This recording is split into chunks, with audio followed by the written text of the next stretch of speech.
Good morning.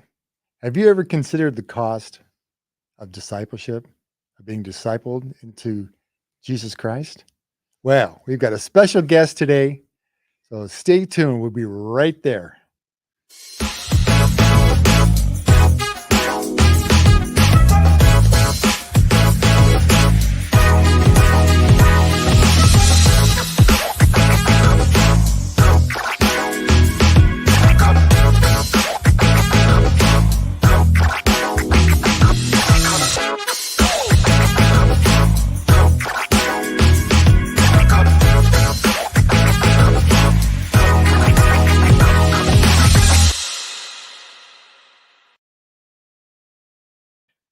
Hello, hello, hello. It's a Tuesday morning. It's a little chilly, but here we are. I'm Mike Donaldson, and this is a Clarion Voice. The cost of discipleship is great, and some pay a higher cost than others. We have a special guest sharing his story and what it's cost him for serving Jesus. So, our special guest today is Mark Sobowitz. Hello, Mike. How are you? Glad to have you with us. Yes, this is called Role Reversal Tuesday here. Yes, yes. And so you've, you have an interesting story, and it all kind of culminated in the last few weeks. Why don't you share with us what happened? Okay. First of all, I was born into a Jewish household and went through all the studying of you know uh, the education involved with Judaism, and until the age of 16. And so then after that, we didn't really practice anything or go to a synagogue and what have you. And so, up until the time I was like 28, I was sort of like in limbo. Um, and so, at 28, I met my late wife Kathy, and long story short, we went to a Church of Christ where I became baptized. And so, for over 40 years, I have given my life to Christ. So basically, I'm a messianic believer. So, A completed Jew. yes, Is sir. that what they call that? Exactly. Yeah. And so, what I didn't know up until a few weeks ago, as you were referring to, is that I have a younger brother, Richard, who is 3 years younger than I am. And what happened is that I found out why he hasn't, been in contact with me, or why he's rebuffed my attempts to contact him or speak with him. And the reason is the fact that he considered me dead because of the fact that I gave my life to Christ. Mm. So basically, it's cost me my brother, um, and so I have to deal with that because he is my blood relative, and I want to be in contact with him, and unfortunately, he has chosen a different path.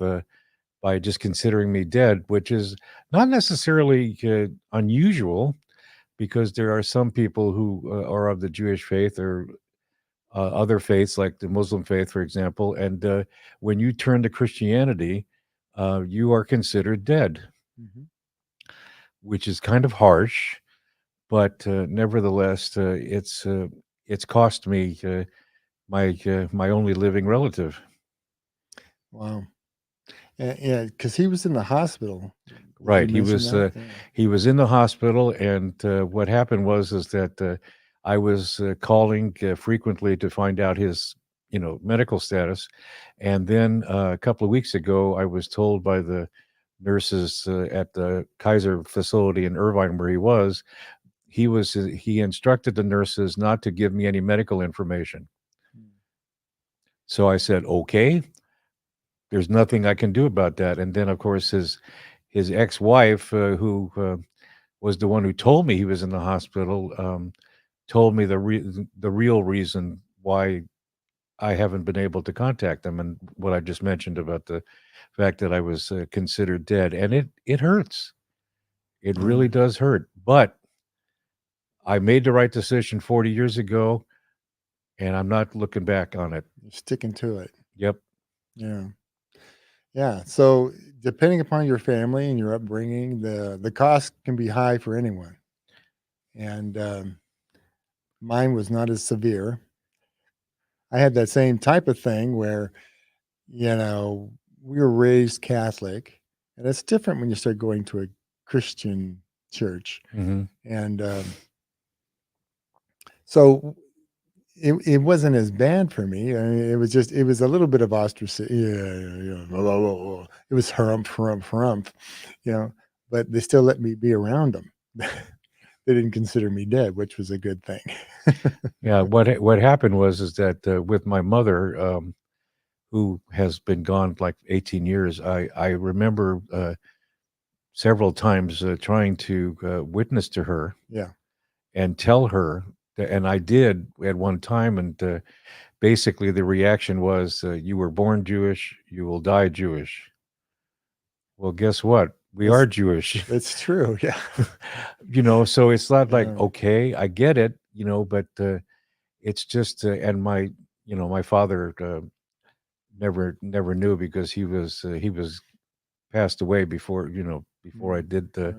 before I believed in the Lord, and I was telling somebody last night, that when I was married, I had a reverend or a pastor and a rabbi officiate at the Oh, wedding, wow. which was kind of cool because it just interspersed both my late wife's faith and mine, and so that was very outstanding, to be able to do that and go through the traditions of a Jewish ceremony and intersperse that with a reverend who was able to. So you weren't going to synagogue, Right. but you did go to church with Kathy, Correct. your wife, and that's what started speaking to your heart, and that's how you got saved. Absolutely, because what happened was is that when we went to the Church of Christ, what they do is that they have communion every Sunday, every Mm, Sunday. right.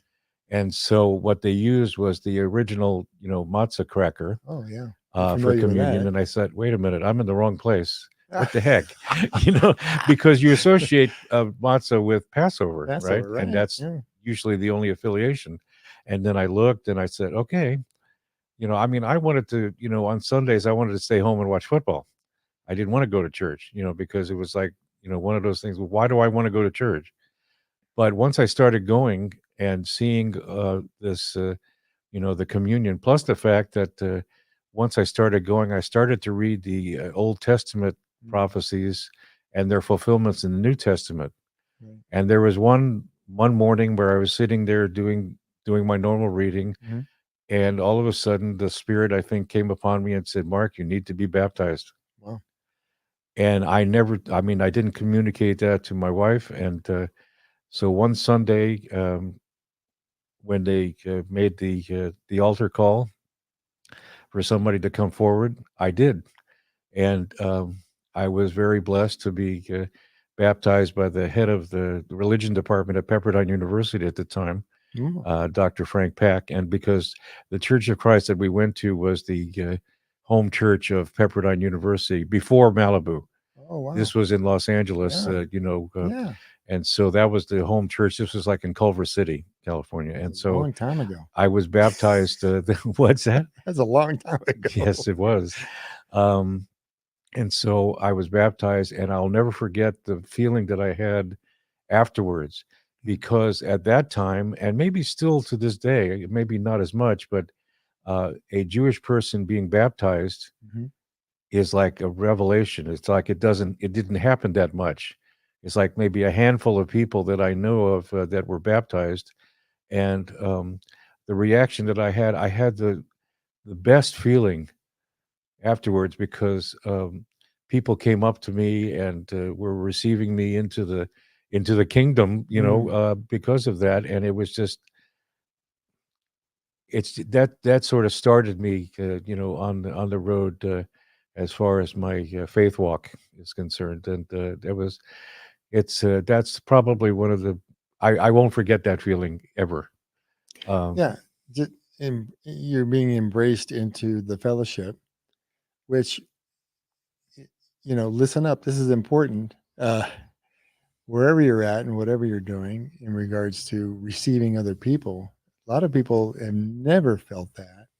Have never felt, uh, some have in whatever else they're doing, but in particular, if you're not, loving your neighbor, if you're not loving people into the kingdom, then you're missing out on a big key factor.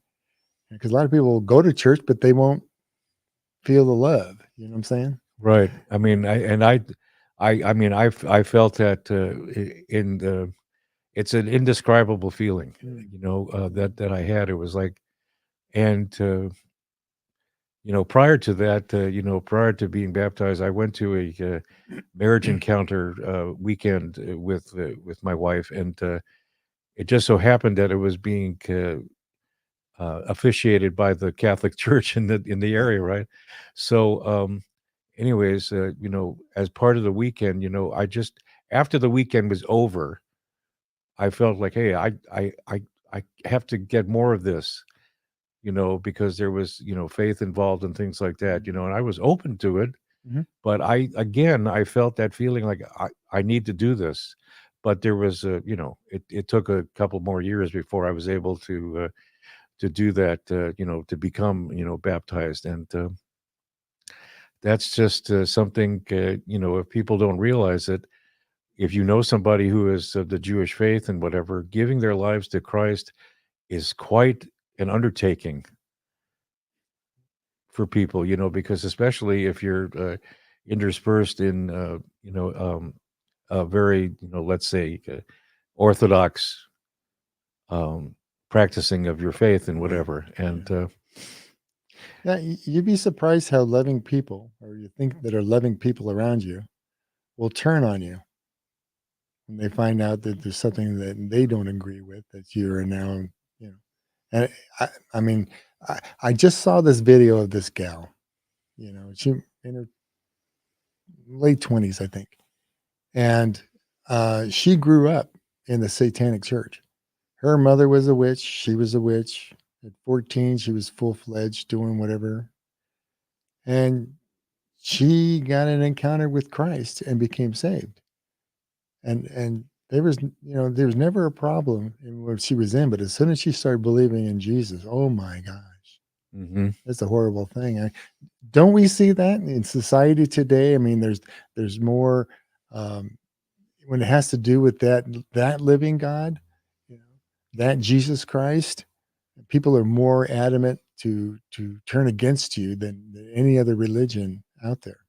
That is something that, if you haven't been involved in it, you don't realize it. You don't think about it. And I know we interviewed somebody from Victory Outreach who went through that same process. She was uh, raised in with witches and witchcraft and things like that, and she turned to Christ. I don't know whether or not her family turned against her, Mhm. because I don't think she mentioned it. But it's a matter of acceptance. I mean, right now, with my younger brother, I'm praying for his soul Mhm. to have a relationship, with God of any sort, because unfortunately, from what little I know, he's got a hardened heart, and there are some people who not only don't forgive, they don't forget. Yeah. And I think he falls into that, category, Yeah. unfortunately. And so I've just, decided to move on and to grow in my faith, and to want, more of God, despite all the distractions, that come about. And Yeah. So even from last night, we were talking. Had that whole video we were watching about the prophetic and how they had to pay a price, a cost, mhm, and like we all do, there has to be some sort of denying yourself, denying your own des- desires and wishes, and I would love to be healed, but I want to be healed this way so I can do that. And God says, well, what if my path is over here? Well, then you're going to have to just throw all that in the trash and do what he wants if you want to be in that place of hearing God clearly. And it was Emma Stark that kept saying, God, just your voice, no Hmm. other voice. You're the one who's important. I just want to hear you so I can clearly and accurately give people what it is that they want to hear, which is your voice.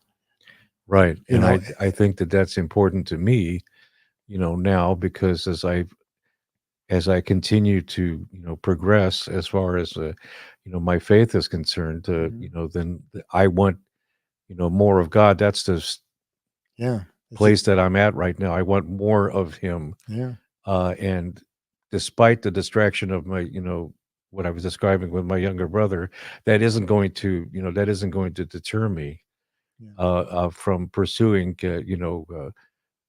my faith, and walking in the Spirit, or walking in His grace. I mean, because it means that much to me. Because I mean, there's nothing, I mean, Judaism is something that is, I think, in a sense, restricted, in the sense that they are only basing things on the five books of Moses, mhm, and the Psalms and Proverbs, perhaps, and maybe a couple of the prophets and all that. And it's basically tradition rather than faith or whatever. Because if you think about it for a minute, okay, Yom Kippur is the day of atonement, right. singular. Mhm, We atone for our sins every day. mm, We ask for forgiveness. That's one, that's one difference, but it's a major difference. I mean, when you're talking about the high holy days, I mean, you have 10 days, the days of awe, or whatever, uh, from Rosh Hashanah to Yom Kippur, mhm. but it's only once a year. It's kind of like Ramadan. Yeah, I Yeah, mean, so it's really it's really kind of interesting, the contrasts, yeah, and because I remember, when I was younger and working, at a local department store in Los Angeles, where it would be, you know, hard to get off on Yom Kippur, because that's, when you fast and what have you, and so it was like there was already a backlash against the the Jewish faith, just because of that, because people weren't thinking about it as a faith, that was important. I mean, look at for example, Sandy Koufax hmm, of the Dodgers was Jewish, and he didn't pitch, on Yom Kippur, because that's how much his faith meant to him. Uh, Chariots of Fire, that movie about that runner that right, didn't run in the Olympics. exactly. And I think, see, I'm at that point where my faith means more to me now than it used to, Hmm, because you have to sort of, get rid of all the obstacles, all the obstructions, whatever it is that's preventing you from walking in the Lord, and say, okay, here I am, use me as you would, rather than relying on my own, wisdom and whatever, and so yeah, um, I'm receiving this information, in a way that I'm just throwing off all what I think, and saying, okay, God, what do you think? That's the difference. good. Amen. So, Well, it's been an interesting morning. Thank you, Mark, for sharing your heart. Appreciate it. If you like this video, share it with somebody, like and subscribe. Kind of helps out on the in the algorithm. And we appreciate you being here. We appreciate you sharing your time with us. And we just want to bless you wherever you're at. And this is Mike Donaldson and Mark Sobowitz in the Hub Studios in Atascadero saying farewell.